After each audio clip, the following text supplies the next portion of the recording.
Hello नमस्कार साथियों, आप सभी का हमारे YouTube channel study with GK पर हार्दिक स्वागत है।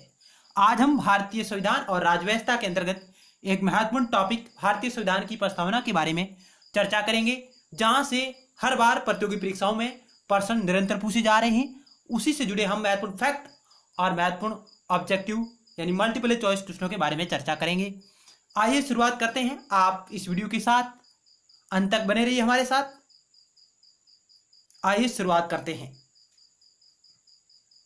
भारतीय संविधान की प्रस्तावना, जिसे प्रेमल भी कहा जाता है और इसे उद्देशिका भी कहा जाता है, यानी भारतीय संविधान की प्रस्तावना को प्रेमल और उद्देशिका भी कहा जाता है। प्रस्तावना क्या है? तो प्रस्तावना में संक्षेप में कहें तो प्रस्तावना संविधान का सार है जो इस प्रस्तावना में निहित होता है।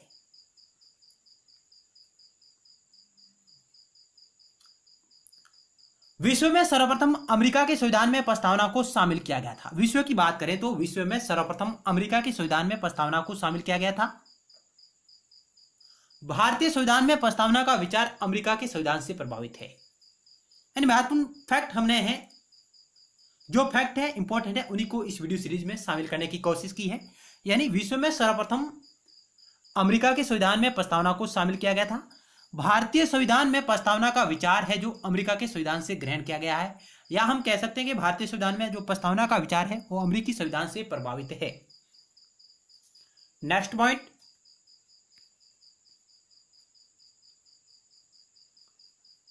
प्रस्तावना भारतीय संविधान की मूल कुंजी है, जिसमें संविधान की मूलभूत आदर्शों का वर्णन है। यानी प्रस्तावना भारतीय संविधान की एक मूल कुंजी है, जिसमें संविधान के जो मूलभूत आदर्श है उनका इसमें वर्णन किया गया है।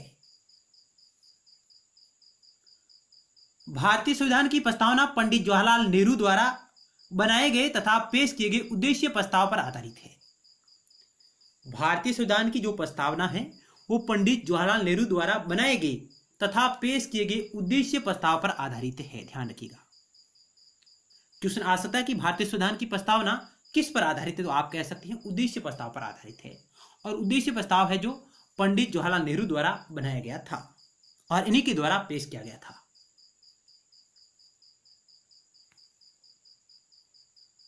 पंडित जवाहरलाल नेहरू ने उद्देश्य प्रस्ताव 13 दिसंबर 1946 को पेश किया था, जिससे संविधान सभा ने 22 जनवरी 1947 को स्वीकार किया गया था। वेरी वेरी इंपॉर्टेंट फैक्ट है। पंडित जवाहरलाल नेहरू ने उद्देश्य प्रस्ताव है जो 13 दिसंबर 1946 को पेश किया, जिसे संविधान सभा ने 22 जनवरी 1947 को स्वीकार किया था। नेक्स्ट स्लाइड पर चलते हैं। भारतीय संविधान की जो प्रस्तावना है, हम भारत के लोग, इस वाक्य से शुरू होती है। भारतीय संविधान की प्रस्तावना हम भारत के लोग, इस वाक्य से शुरू होती है। हम भारत के लोग शब्द भारतीय संविधान की प्रस्तावना में संविधान की शक्ति के स्रोत के रूप में भारत के लोगों को दर्शाता है। जो भारतीय संविधान की प्रस्तावना में ये शब्द जोड़ा गया है या शब्द नीति है, हम भारत के लोग, ये क्या दर्शाता है? तो हम कह सकते हैं ये संविधान की शक्ति का स्रोत क्या है उसको दर्शाता है। और संविधान की शक्ति का स्रोत है भारत के लोग। यानी हम भारत के लोग शब्द है जो भारतीय संविधान की प्रस्तावना में संविधान की शक्ति को दर्शाता है। और संविधान की शक्ति किस में निहित है? तो यह कहता है कि संविधान की शक्ति है जो भारत के लोगों में निहित है। नेक्स्ट पॉइंट, प्रस्तावना में संविधान के निर्माण की तिथि का भी उल्लेख किया गया है। भारतीय संविधान की प्रस्तावना में संविधान के निर्माण की तिथि का भी उल्लेख किया गया है, और यह तिथि है 26 नवंबर 1949।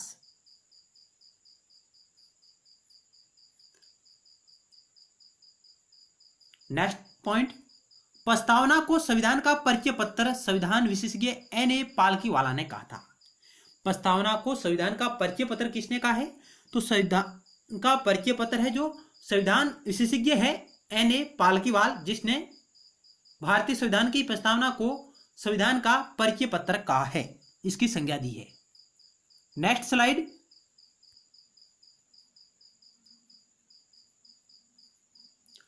नेक्स्ट, प्रस्तावना को संविधान की जन्म कुंडली या जन्म पत्री किसने कहा? प्रस्तावना को संविधान की जन्म कुंडली या जन्म पत्री किसने कहा था? यह कहा था के मुंशी ने, कन्हैयालाल माणिक्यलाल मुंशी ने भारतीय संविधान की प्रस्तावना को संविधान की जन्म कुंडली या जन्म पत्र की संज्ञा इन्होंने दी थी, जबकि प्रस्तावना को संविधान का परिचय पत्र कहा था एन.ए. पालकीवाल ने, इन्होंने कहा था। ध्यान रखिएगा, वेरी मस्ट क्वेश्चन है। नेक्स्ट हम चर्चा करते हैं, क्या प्रस्तावना संविधान का भाग है या नहीं, इसके बारे में क्या दृष्टिकोण है। क्या प्रस्तावना संविधान का भाग है या नहीं है, इसको लेकर भारत का सुप्रीम कोर्ट, सर्वोच्च न्यायालय, जिन्होंने विभिन्न निर्णय दिए हैं, उनके बारे में देखें। बेरुवारीवाद 1960 में न्यायपालिका ने प्रस्तावना को संविधान का भाग नहीं माना था। बेरुवारीवाद हुआ था 1960 में, जिसमें सुप्रीम कोर्ट ने प्रस्तावना को संविधान का भाग नहीं माना था। ध्यान रखिएगा, महत्वपूर्ण फैक्ट है। नेक्स्ट बात करें तो केशवानंद भारती बनाम विवाद हुआ है, जिसमें सुप्रीम कोर्ट ने बेरुवारीवाद के निर्णय को पलटते हुए प्रस्तावना को संविधान का एक अभिन्न भाग माना है। यानी सुप्रीम कोर्ट न्यायपालिका है जो बेरुवारीवाद 1960 में प्रस्तावना को संविधान का भाग नहीं मानती थी, लेकिन उन्होंने अपने निर्णय को पलटा।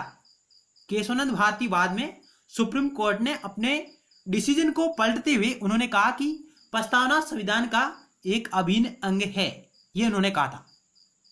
जबकि बेरुवारीवाद 1960 में उन्होंने कहा कि प्रस्तावना है जो संविधान का अभिन्न अंग नहीं है।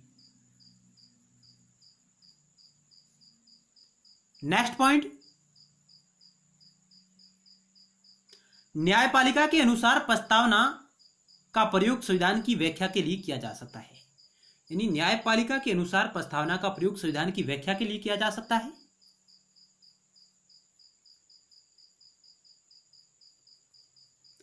अब तक भारतीय संविधान की प्रस्तावना में केवल एक बार संशोधन किया गया है। यानी अब तक भारतीय संविधान की प्रस्तावना में केवल एक बार संशोधन किया गया है, वह किया गया था 42वें संविधान संशोधन एक्ट 1977 के माध्यम से। 42वें संविधान संशोधन एक्ट 1977 के माध्यम से भारतीय संविधान की प्रस्तावना में एक बार संशोधन किया गया था, और जिसके तहत भारतीय संविधान की प्रस्तावना में 3 नए शब्द जोड़े गए थे: समाजवादी, पंथनिरपेक्ष और अखंडता। क्रम से ये 3 शब्द जोड़े गए थे: समाजवादी, पंथनिरपेक्ष और अखंडता। पिछले एग्जामों में यह भी पूछा गया है कि जो 42वें संविधान संशोधन एक्ट 1977 के माध्यम से जो 3 शब्द जोड़े गए हैं उनका क्रम क्या है।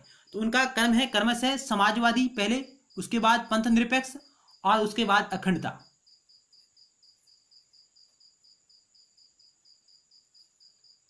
नेक्स्ट,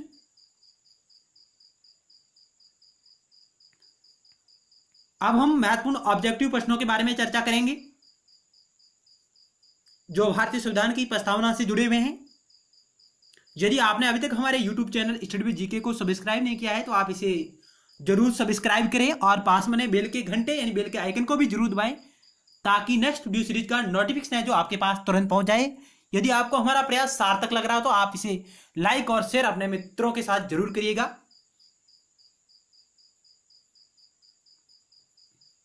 हमारा पहला क्वेश्चन क्या कहता है, भारतीय संविधान की प्रस्तावना में जिन आदर्शों एवं उद्देश्यों की रूपरेखा दी गई है उनकी व्याख्या की गई है, किसके संदर्भ में की गई है। यानी भारतीय संविधान की प्रस्तावना में जिन आदर्शों एवं उद्देश्यों की रूपरेखा दी गई है उनकी व्याख्या की गई है। ऑप्शन ए, मूल अधिकार संबंधी अध्याय में, राज्य के नीति निर्देशक सिद्धांतों के अध्याय में, मूल अधिकारों, राज्य के नीति निर्देशक सिद्धांतों एवं मौलिक कर्तव्यों के अध्याय में, संविधान के किसी भी अध्याय में नहीं। यानी भारतीय संविधान की प्रस्तावना में जिन आदर्शों एवं उद्देश्यों की जो रूपरेखा दी गई है उनकी व्याख्या कहां की गई है। तो इस क्वेश्चन का राइट आंसर क्या होगा, आप सोचिएगा। इस क्वेश्चन का राइट आंसर ऑप्शन से, भारतीय संविधान की प्रस्तावना में जिन आदर्शों एवं उद्देश्यों की रूपरेखा दी गई है वो दी गई है मूल अधिकारों में दी गई है, और राज्य के जो नीति निर्देशक सिद्धांत है उनमें भी दी गई है, और साथ ही मौलिक कर्तव्यों के अध्याय में भी दी गई है रूपरेखा। यानी ऑप्शन से इस क्वेश्चन का राइट आंसर होगा।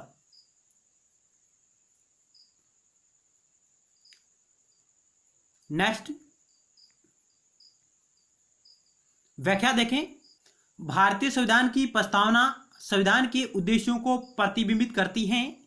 इसका मुख्य उद्देश्य सामाजिक, आर्थिक, राजनीतिक न्याय, विचार अभिव्यक्ति, विश्वास, धर्म और उपासना की स्वतंत्रता, प्रतिष्ठा और अवसर की समानता आदर्शों को प्राप्त करना है।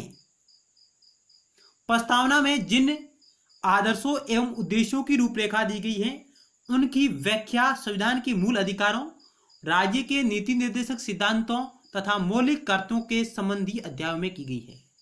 यानी भारतीय संविधान की प्रस्तावना संविधान के उद्देश्यों को प्रतिबिंबित करती है। इसका मुख्य उद्देश्य है सामाजिक, आर्थिक और राजनीतिक न्याय।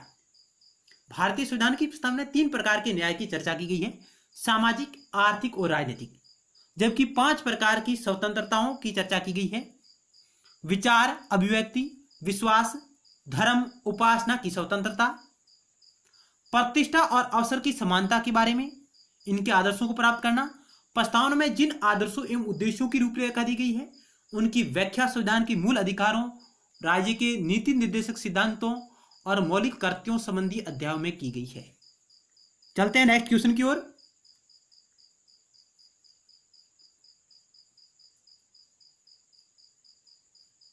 भारतीय संविधान का कौन सा भाग संविधान की आत्मा कहलाता है? भारतीय संविधान का कौन सा भाग निम्नलिखित में से संविधान की आत्मा कहलाता है? मूल अधिकार, राज्य के नीति निर्देशक तत्व, प्रस्तावना, संविधान के उपचारों का अधिकार। भारतीय संविधान का निम्नलिखित में से कौन सा भाग संविधान की आत्मा कहलाता है? तो प्रस्तावना को भारतीय संविधान की आत्मा कहा गया है। संविधान की उद्देशिका को भारतीय संविधान की आत्मा कहा जाता है। के.एम. मुंशी ने प्रस्तावना को राजनीतिक जन्म पत्रिका है। के.एम. मुंशी ने भारतीय संविधान की प्रस्तावना को राजनीतिक जन्म पत्रिका है। Next slide.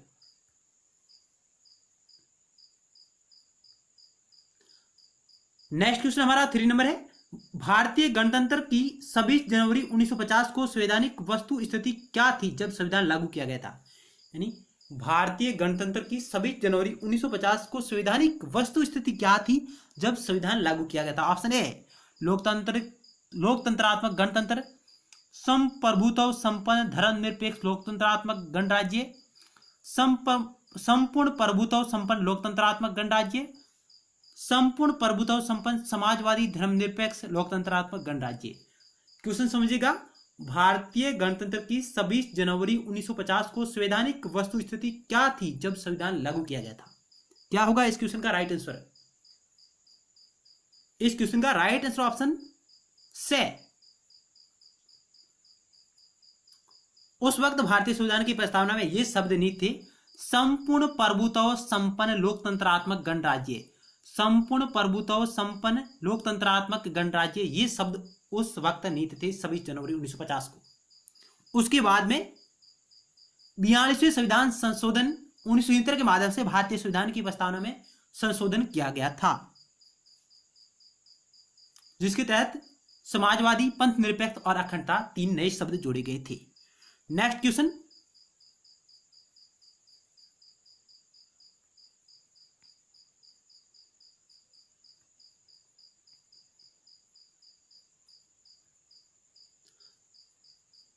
व्याख्या है 26 जनवरी 1950 को भारतीय गणतंत्र की संवैधानिक वस्तु स्थिति भारतीय संविधान की प्रस्तावना के अनुसार संपूर्ण प्रभुत्व संपन्न लोकतंत्रात्मक गणराज्य की थी। संपूर्ण प्रभुत्व संपन्न लोकतंत्रात्मक गणराज्य की थी। नेक्स्ट हमारा क्वेश्चन है 4 नंबर। संविधान में हमारे राष्ट्र का उल्लेख किस नामों से किया गया है? संविधान में हमारे राष्ट्र का उल्लेख है जो किस नामों से किया गया है? ऑप्शन ए भारत तथा इंडिया, ऑप्शन बी केवल भारत, ऑप्शन सी हिंदुस्तान तथा India, option D Bharat, Hindustan तथा इंडिया। क्या होगा इस क्वेश्चन का राइट आंसर? इस क्वेश्चन का राइट आंसर होगा ऑप्शन ए भारत तथा इंडिया। यानी संविधान में हमारे राष्ट्र का उल्लेख है जो भारत तथा इंडिया के नाम से किया गया है। Next question.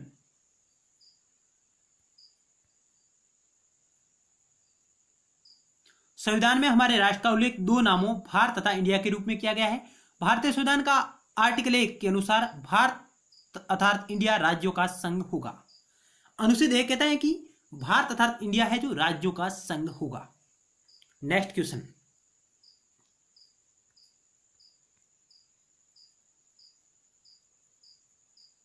भारतीय संघवाद को सहकारी संघवाद की संज्ञा किसने दी? भारतीय संघवाद को सहकारी संघवाद की संज्ञा किसने दी थी?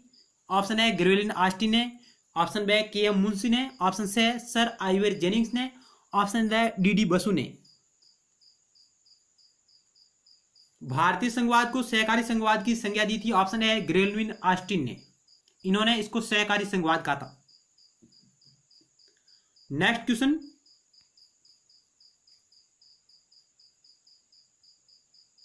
ग्रेवेलिन ऑस्टिन एक अमेरिकी इतिहासकार थे जिन्होंने भारतीय संघवाद को सहकारी संघवाद कहा। नेक्स्ट 6 नंबर हमारा क्वेश्चन है, हम भारत के लोग शब्दों का प्रयोग संविधान में कहां किया गया है? हम भारत के लोग शब्दों का प्रयोग संविधान में कहां किया गया? इस क्वेश्चन का राइट आंसर ऑप्शन दे, संविधान की प्रस्तावना में हम भारत के लोग शब्दों का प्रयोग किया गया है।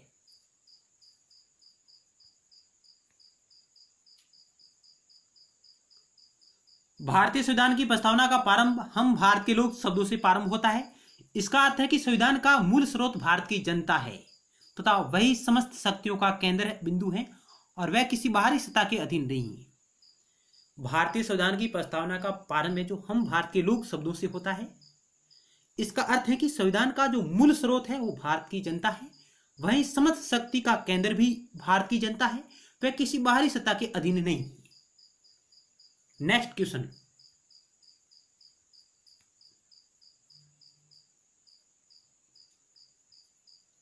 निम्नलिखित शब्दों में से कौन सा शब्द सन 1975 में भारतीय संविधान की प्रस्तावना में शामिल नहीं था? यानी कौन सा शब्द है जो 1975 में भारतीय संविधान की प्रस्तावना में शामिल नहीं था? ऑप्शन है बंधुत्व, संप्रभुता, समानता, अखंडता। कौन सा शब्द है जो 1975 में भारतीय संविधान की प्रस्तावना में शामिल नहीं था? ऑप्शन दे राइट होगा, अखंडता शब्द है। यह शब्द 1976 में जोड़ा गया था। 42वें संविधान संशोधन 1973 के माध्यम से समाजवादी, पंथ निरपेक्ष और अखंडता ये 3 शब्द जोड़े गए थे, जबकि 1975 में यह शब्द उसमें शामिल नहीं था। ऑप्शन दे इस क्वेश्चन का राइट आंसर होगा। चलते हैं नेक्स्ट स्लाइड की ओर।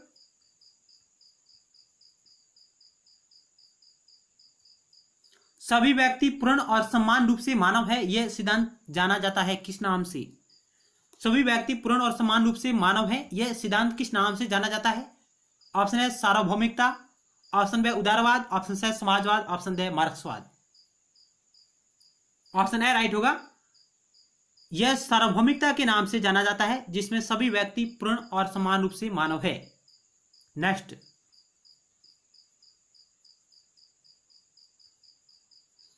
सभी व्यक्ति पूर्ण और समान रूप से मानव है, यह सिद्धांत सार्वभौमिकता के नाम से जाना जाता है। इसके अनुसार सभी व्यक्तियों को उनके मानव अधिकार समान रूप से बिना किसी भेदभाव के उपलब्ध होने चाहिए। नेक्स्ट क्वेश्चन, भारत के संदर्भ में निम्न में से कौन पंथ निरपेक्ष शब्द का सही भाव व्यक्त करता है? भारत के संदर्भ में निम्न में से कौन पंथ निरपेक्ष शब्द का सही भाव व्यक्त करता है?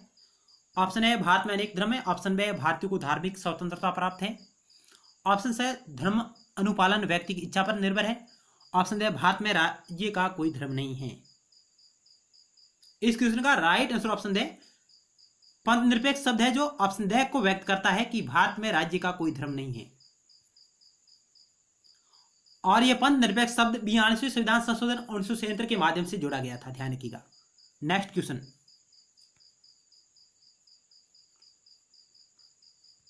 व्याख्या देखें। पंथ निरपेक्ष शब्द संविधान की प्रस्तावना में 42वें संविधान संशोधन अधिनियम 1973 के द्वारा जोड़ा गया। पंथ निरपेक्ष राष्ट्र से तात्पर्य ऐसे राज्य से है जो किसी धर्म विशेष को राज्य के धर्म के रूप में मान्यता नहीं देता तथा बल्कि वह सभी धर्मों को तटस्थ भाव से समान संरक्षण प्रदान करता है। पंथ निरपेक्ष राज्य में धर्म व्यक्तिगत विषय माना जाता है। यह महत्वपूर्ण फैक्ट है। आप वीडियो को पॉज करके आसानी से इसे पढ़ सकते हैं। चलते हैं नेक्स्ट स्लाइड की ओर।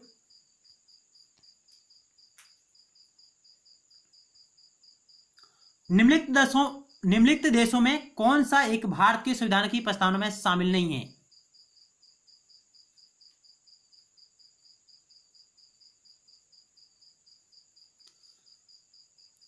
निम्नलिखित में से कौन सा एक भारत के संविधान की प्रस्तावना में शामिल नहीं है? ये क्वेश्चन है हमारा। निम्नलिखित में से कौन सा, ये नहीं है देशों, निम्नलिखित में से कौन सा एक भारत के संविधान की प्रस्तावना में शामिल नहीं है? ऑप्शन है विचार की स्वतंत्रता, आर्थिक स्वतंत्रता, अभिव्यक्ति की स्वतंत्रता, विश्वास की स्वतंत्रता। क्या होगा इस क्वेश्चन का राइट आंसर?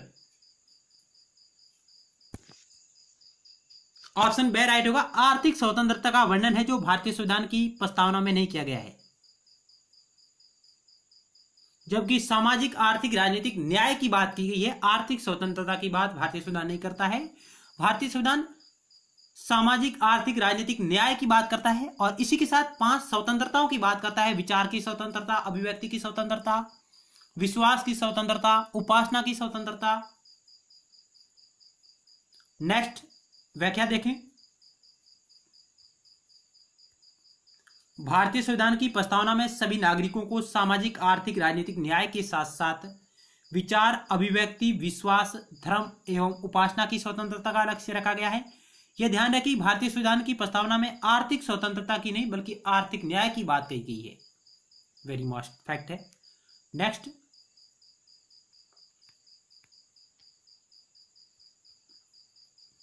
निम्नलिखित विवादों में से किस में सर्वोच्च न्यायालय ने प्रस्तावना को भारतीय संविधान की मौलिक संरचना का अंग स्वीकार किया है? यानी निम्नलिखित में से वह कौन सा विवाद है जिसमें सुप्रीम कोर्ट ने प्रस्तावना को भारतीय संविधान की मौलिक संरचना का अंग स्वीकार किया है, यानी संविधान का एक अंग माना है।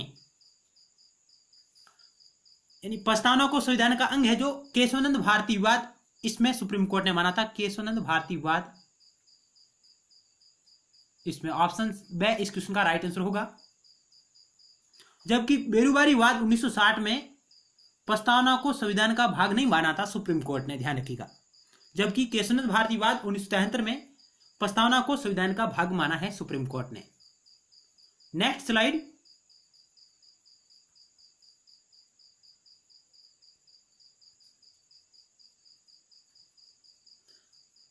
निम्नलिखित कथनों पर विचार कीजिए और उपरोक्त कथनों में से कौन से कथन सत्य है, उन कूटों का आपको चयन करना है। भारत में लोकतांत्रिक राज्य व्यवस्था है, पहला कथन। दूसरा कथन, भारत में एक प्रभुता संपन्न राज्य है। तीसरा कथन, भारत एक लोकतांत्रिक समाज है। चौथा कथन, भारत एक कल्याणकारी राज्य है। उपरोक्त कथनों में से कौन से कथन सत्य है, उन कूटों का हमें चयन करना है। इस क्वेश्चन का राइट आंसर ऑप्शन दे, यानी चारों कथन सत्य है। भारत में लोकतांत्रिक राज्य व्यवस्था है, बिल्कुल सत्य है। भारत एक संप्रभुता संपन्न राज्य, ये भी सत्य है। भारत एक लोकतांत्रिक समाज है, ये भी सत्य है। भारत एक कल्याणकारी राज्य है, ये भी सत्य है। यानी ऑप्शन दे इस क्वेश्चन का राइट आंसर होगा। Next question.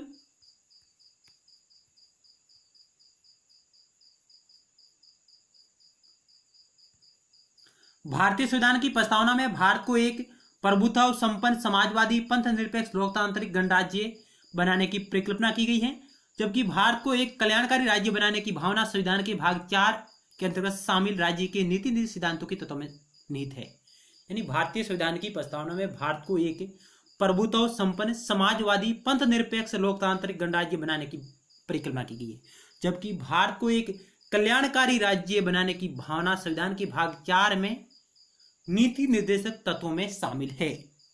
ये महत्वपूर्ण फैक्ट है, आप ध्यान रखिएगा। चलते हैं नेक्स्ट क्वेश्चन की ओर।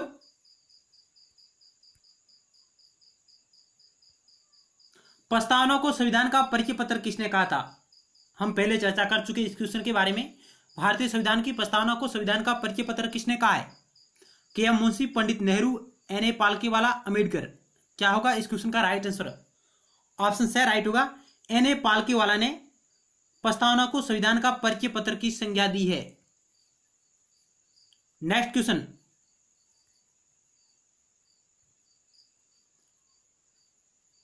प्रस्तावना को संविधान की राजनीतिक कुंडली किसने कहा? प्रस्तावना को संविधान की राजनीतिक जन्म कुंडली की संज्ञा किसने दी है? Option A KM. मुंशी ने, ऑप्शन बी पंडित नेहरू ने, ऑप्शन सी एन.ए. पालकीवाला ने, ऑप्शन डी अम्बेडकर ने। इस क्वेश्चन ऑप्शन ए राइट होगा।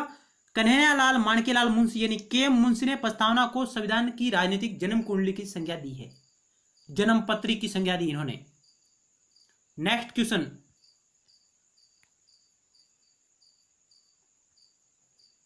प्रस्तावना में हम भारत के लोग किस देश की प्रस्तावना से प्रभावित है? प्रस्तावना में हम भारत के लोग किस देश की प्रस्तावना से प्रभावित है? America, Canada, Russia, Japan. Option A right होगा, अमेरिका के संविधान से यह प्रभावित है। हम भारत के लोग हैं जो अमेरिका देश की प्रस्तावना से प्रभावित है। नेक्स्ट, भारत में सर्वोच्च शक्ति सुप्रीम पावर किस में निहित है? पार्लियामेंट में, पब्लिक में, हाई कोर्ट में, प्रेसिडेंट में। भारत में जो सर्वोच्च शक्ति है वो किस में निहित है? ऑप्शन बी राइट होगा, भारत की जनता में निहित है यानी पब्लिक में निहित है। नेक्स्ट,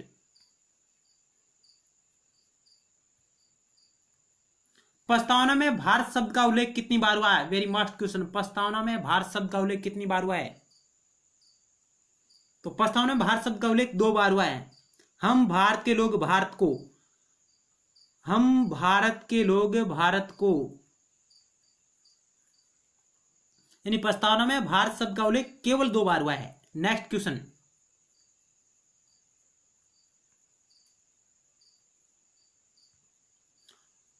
निम्नलिखित में से किसने प्रस्तावना को राजनीतिक कुंडली कहा था? इस क्वेश्चन के बारे में हम चर्चा कर सकते हैं। निम्नलिखित में से किसने प्रस्तावना को राजनीतिक कुंडली कहा है? यह कहा था के मुंशी ने कहा था, कन्हैयालाल माणिक्यलाल मुंशी ने।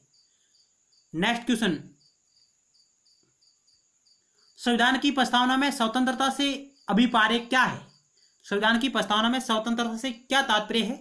विचार अभिव्यक्ति की स्वतंत्रता, विश्वास की स्वतंत्रता, धर्म और उपासना की स्वतंत्रता, उपयुक्त सभी। ऑप्शन दे राइट होगा, ये सभी है जो स्वतंत्रता में शामिल है भारतीय संविधान की प्रस्तावना में। ऑप्शन दे राइट होगा। नेक्स्ट क्वेश्चन, पंथ निरपेक्ष शब्द अंतर स्थापित करके सुनिश्चित कब किया गया? यानी भारतीय संविधान में पंथ निरपेक्ष शब्द कब शामिल किया गया था? यह किया गया था, ऑप्शन ए राइट होगा, 42वें संविधान संशोधन के माध्यम से 1977। और 42वें संविधान संशोधन 1977 को मिनी कॉन्स्टिट्यूशन भी कहा जाता है। Next question,